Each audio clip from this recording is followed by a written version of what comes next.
ಶುಭೋದಯ, ನಮಸ್ಕಾರ, welcome to Yoyo Kannada. ಈ ದಿನದ ವೆದರ್ ರಿಪೋರ್ಟ್.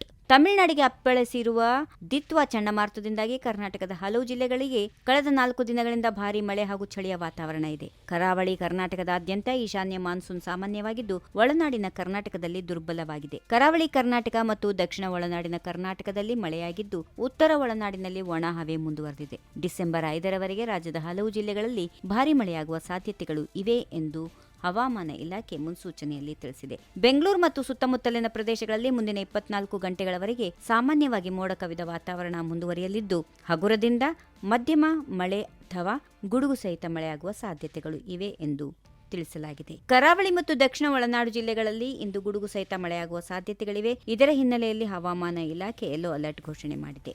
ಉಡುಪಿ, ದಕ್ಷಿಣ ಕನ್ನಡ ಜಿಲ್ಲೆಗಳಲ್ಲಿ ಇಂದು ಕೆಲವು ಸ್ಥಳಗಳಲ್ಲಿ ಹಗುರದಿಂದ ಸಾಧಾರಣ ಮಳೆ ಅಥವಾ ಗುಡುಗು ಸಹಿತ ಮಳೆಯಾಗುವ ಸಾಧ್ಯತೆಗಳಿವೆ.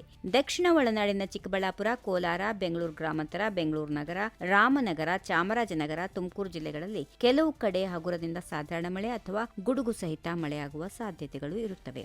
ಇದು ಉತ್ತರ ತಮಿಳುನಾಡಿನಿಂದ ಪುದುಚೇರಿ ಕರಾವಳಿಯ ಕನಿಷ್ಠ ದೂರ ಸುಮಾರು 25 ಕಿಲೋಮೀಟರ್ ಇದ್ದು, ಉತ್ತರ ತಮಿಳುನಾಡು, ಪುದುಚೇರಿ ಕರಾವಳಿಗಳ ಕಡೆಗೆ ನಿಧಾನವಾಗಿ ನೈಋತ್ಯ ದಿಕ್ಕಿಗೆ ಚಲಿಸುವ ಸಾಧ್ಯತೆಗಳಿವೆ. ಮುಂದಿನ 12 ಗಂಟೆಗಳಲ್ಲಿ ತನ್ನ ತೀವ್ರತೆಯನ್ನು ಕಾಯ್ದುಕೊಳ್ಳುವ ಸಾಧ್ಯತೆ ಇದೆ.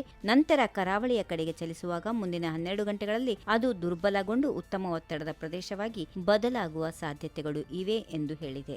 ಈ ವಿಡಿಯೋ ನಿಮಗೆ ಇಷ್ಟವಾದಲ್ಲಿ ಲೈಕ್ ಮಾಡಿ, ಶೇರ್ ಮಾಡಿ, ಸಬ್ಸ್ಕ್ರೈಬ್ ಮಾಡಿ.